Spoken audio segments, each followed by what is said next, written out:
Hello and welcome to the Web Canopy Studio Show.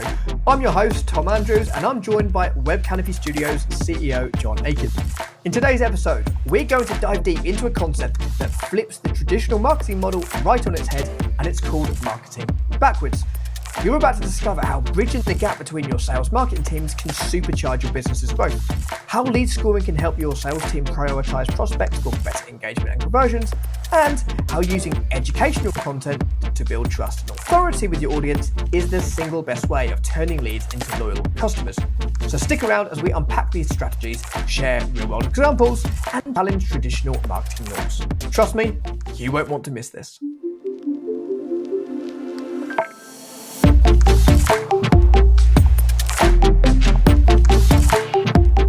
So, John, how are you doing today? I'm good, Tom. How are you, sir? I am very good here in England, across the pond. It's almost the end of my day. You're, I guess, just a couple of coffees in so far? I know. Well, yeah, I've had two, and it's time to get another one. But that's okay. I'm glad the meeting time worked out. Exactly. You said you got up at 6, and I was still working at midnight, so I was at my desk. Does that happen? Do you get up that early all the time? Maybe, kind of. I'd say around 6:30 is my natural wake up time. Yeah, we should do our podcast when you wake up and when I'm going to bed. I'm sure it would be a lot more interesting. Yeah. I don't think I trust what I say, but I don't think it would even be eligible what I say at that time. But it could be fun. Yeah, that'd be all right. All good. Awesome. So, John, marketing backwards. You just said that you have released podcasts in the past about marketing backwards and your whole philosophy, but I think where we're starting this from scratch, and there's going to be new listeners and old listeners who haven't heard your sultry voice for a while. I think it's a good idea just to start this new series off with describing what is marketing backwards. So give me an overview of it.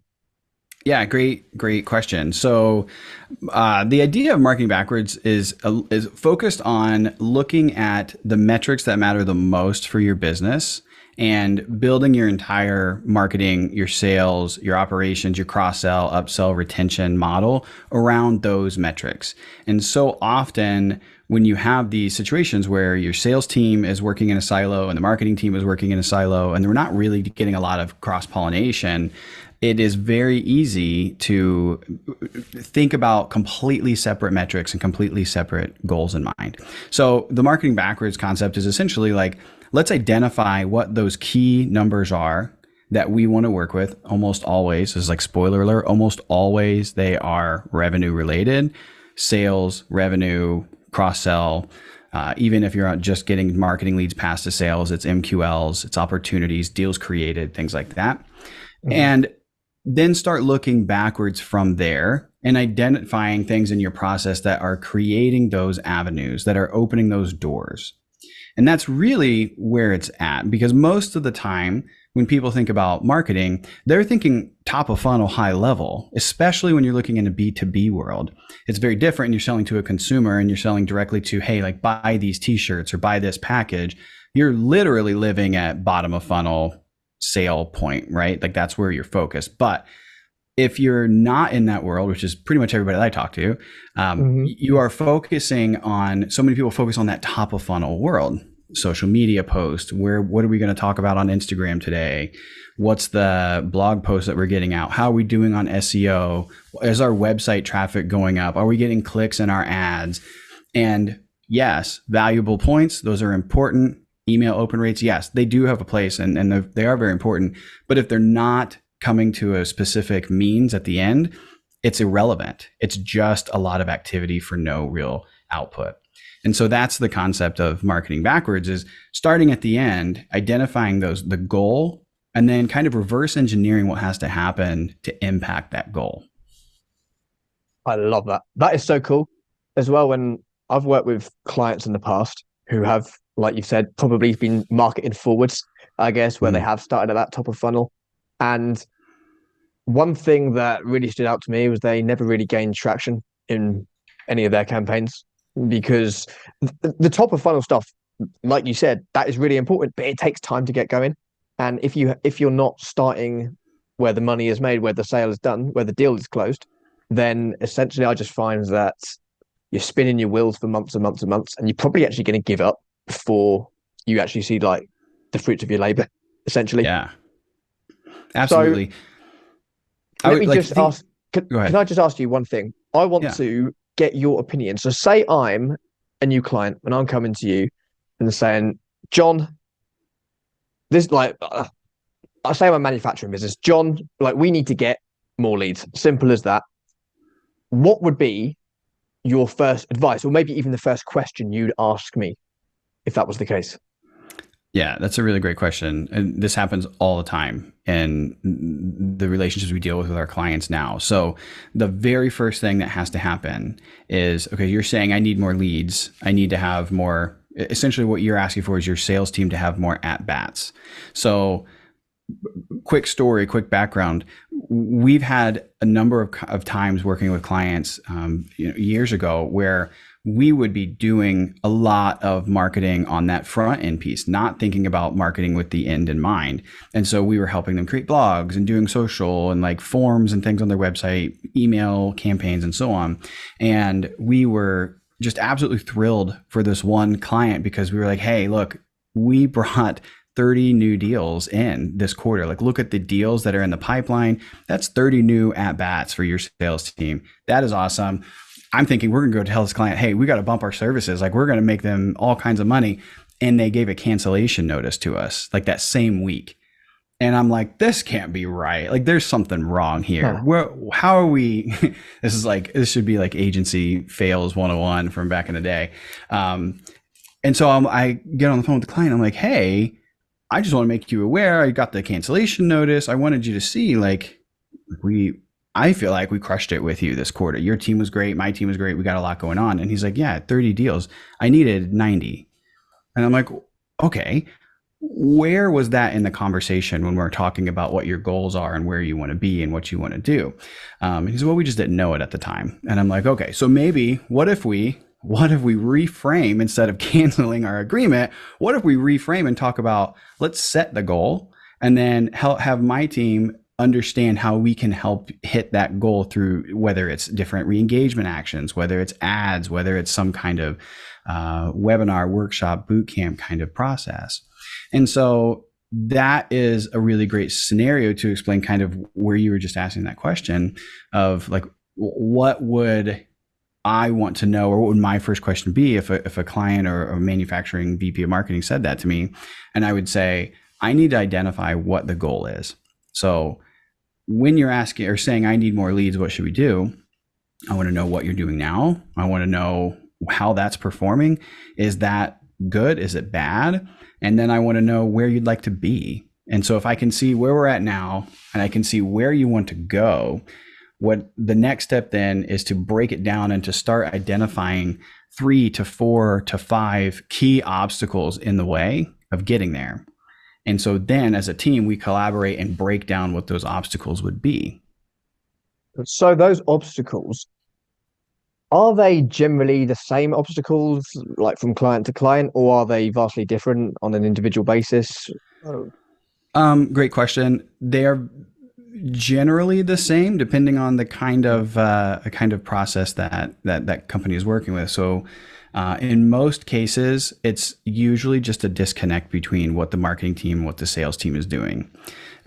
Most of the time, the marketing team has their own goal or their own efforts that they're working towards, and that's driving everything that they're focused on.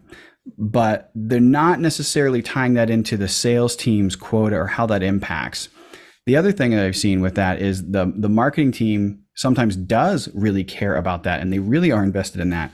But the sales team looks at it as, well, we are a sales team. We're doing our own, like, I'm busy with my own leads. Those are just leads for marketing. Those are extra. We'll get to those another time.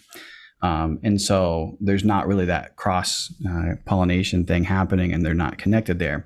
So that's usually one of the first ones, is to help bridge that gap between the sales team and the marketing team, making sure that those systems are in place to at least understand what the definitions are and what has to happen for those definitions to be triggered from the next stage to the next stage. Awesome. So can you go a little bit deeper into that, like how you would do that and how you would sort of bridge that? path between sales and marketing? Yeah. So a really great example of this, a quick fix for anybody that's trying to figure this out in just a short term, is to utilize lead score. And it's really easy to do if you're in HubSpot. There's a lot of other tools that will do this as well. But and ideally, it's not even just one score. I'd like to see 2 scores, because the idea of lead score is to identify prospects that are high fit and high engagement. And so in order to do that, I need to be able to somehow identify and score contacts or leads that I'm working based off of how good of a fit they are compared to my ideal client. So I might say industry, manufacturing, plus 13 points, industry, higher ed, plus 5 points, industry, attorneys, negative 13 points. No offense, attorneys. Like you'd have the different industries you want to work with, and you don't. Job English titles. minus 13 points. Yeah. I'm English. I can say that. British. Yeah. No, Tom, we love you. Come on, man. Yeah. So you would have these different criteria to go plus or minus, and based off of what data you collect, whether you're using enrichment data or it's data that's filled out from forms or things that you've identified on calls, whatever it might be, you're going to add to or subtract from that person's lead score. And again, in HubSpot, that's just automatic. So I would look at it from a fit score perspective in that situation. Then we have engagement, because it's one thing to just identify a group of people that are good fit. But if they don't know you, if they have no clue who you are or what you're doing, or really anything essentially about the engagement or the efforts that they're trying to talk to you with, it's a wasted phone call, because they're not going to know who you are, right? So we look at engagement as well as a separate score. And that engagement would be things like, have they visited the website? Have they clicked on our ads? Have they filled out forms? Have they re-engaged in nurturing email? Have they opened checklists and guides? Like, how plus or minus, again, how active are they? And the minus part is really important too, because I want to subtract if they're not active anymore. So it's really important to have like last activity date within 60 days or something like that, because at that point, and then subtract a lot, because at that point they're not actively engaged within that 60-day window. So they're not technically a high fit, high engaged customer. Now, the reason that this is important, high fit, high engaged, if you have that criteria, as soon as someone hits that, you want to notify a sales rep right away. And even if you have to notify the sales rep and CC your CEO or somebody on it and say, hey, this person meets all the criteria for a great client, and they're engaging with all of these really good signals right now. We want the sales team to work this. Most of the time, a sales person that hears that and knows that, and they have a quota to fill, they'll be like, thank you, I'm going to go call this person, rather than just seeing it as, oh, these are a list of leads that someone fill out a form. The other way that would be valuable would be high fit, but still just a little bit low engagement, that need a little bit more push, not completely cold, but lower on the engagement level. So there's some awareness. And why I think that would be valuable, the story that I tell in the past on previous podcasts was like, if I'm a salesperson and I have 2 hours in my day to just prospect, just to try and add more opportunities into my pipeline, I want to spend those 2 hours as wisely as I possibly can. So those at-bats, if you will, need to be valuable. I don't want to spend those 2 hours calling people who are going to yell at me and hang up on me and waste my time, because I want to have as much positive momentum as I can, one call after the next. So where am I going to go to identify that? Well, rather than just Googling, looking at Zoom Info, looking at Apollo, and just hopefully hitting something at some point, I want to look at this data. And I want to see those that are already in my database that are scored high for high fit and are also pretty well engaged, but aren't being worked yet or aren't having that conversation yet. And so in that situation, we're basically giving a list of active people always for the sales team to pursue. That's awesome. I love that. And I remember I was in a sales job years ago. This was just after I finished university, or college, as you guys call it. Selling gym memberships, so very much B2C. But part of the job was cold calling people, which I didn't really like, especially because we didn't have any of this lead scoring stuff. So it was just calling people. And even though you're selling a good thing, you're not selling like something that no one cares about. you still got a lot of really peed off people who didn't want to hear from Yeah. you. You're disrupting their day. So this is really fascinating stuff, because from a sales point of view, if you can call someone who you think, judging by the data, is going to be receptive to your message and is actually going to, like you say, be like, make it worth your while and your time for actually calling them, then happy days all round. Now, just quickly, you've touched on what sales can do there. So when they look at all these scores, like say who's high fit, high engagement, what could the marketing side do for somebody who's high fit, slightly lower engagement? If you're a marketer, is there a way you can target this group of people to like increase that engagement? Yeah, great point. Great question.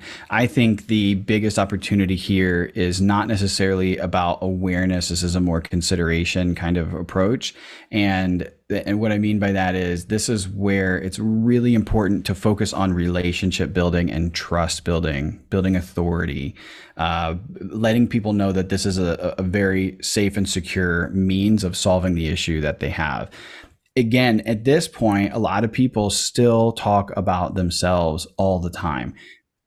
If I open my inbox right now, every single promotional email talks about the products, the software that people have, why I should get a demo with them. And like, I don't care. I do not care, because I'm busy. I'm checking my email because I've got a contract that I need to send out and I got to get it countersigned and send a link to somebody else, right? So when I see this email come in that's like, hey, I want to give you a demo of my product, I'm like, you're just wasting your own time right now, because I'm going to send you to spam. So what we don't want to do is have our own outreach efforts to this group of people end up in that same bucket.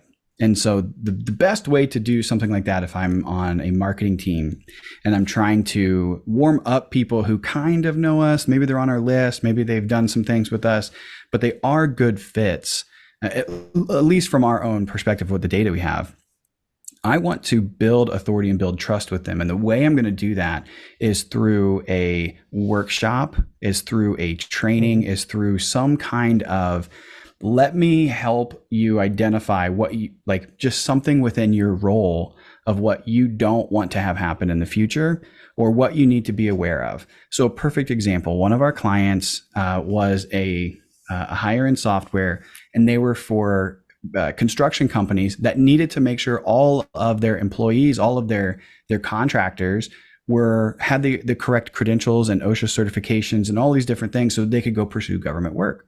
And so in order to do that, rather than just selling the software, which they were doing, they were sending out all these emails and sharing all this information about, hey, this is our software. You need to get our software. It's going to help your contractors, yada, yada. We help them see that, why don't we change this to like, here are the changes in 2024 for OSHA standards that your construction company needs to be aware of. We're doing a free webinar or a free workshop around things to prepare for next year. And it's a quite helpful resource. And so people get in, they're enjoying it. They're hearing the CEO talk about it specifically. And guess what the pitch is at the end? It's, we actually have all of this documented. We have the entire process ready to go. It's as easy as a few clicks of a button. All you need to do is enroll your contractors into here and you're good. And so they sold without really selling. And that model is so brilliant for people who are in a situation where they need to get some people who are high fit, but not quite all the way engaged. You just need to build trust, and you need to build authority and like be a resource for them. Yeah, I love that. And I know when we started doing a lot of that for clients several years ago, that some of those campaigns worked so well, especially because that whole model, there's a guy called Russell Brunson who's in the business opportunity world, and Yeah. it's a little bit, that world can be a little bit dodgy, and I don't necessarily believe most of the claims in that world, but in terms of the actual marketing itself, it is very good. And there's a lot you can learn from that world and take it away into what I call the real business world, especially in the B2B, or even like the e-com world as well. But we've essentially taken that, or you essentially, don't want to take credit where it's not due. You essentially took that model and started running that model to our clients, and then also the clients we put on to their own clients, or prospects, should I say. And it worked super, super well. So if you're listening, it's definitely something to try on your own. And on that note, next episode, John, I would absolutely love if we went really in depth into this whole masterclass model where we just provide value and we sell on the back of it. So love that. Thank you very much for listening to this episode, and we'll see you in the next one.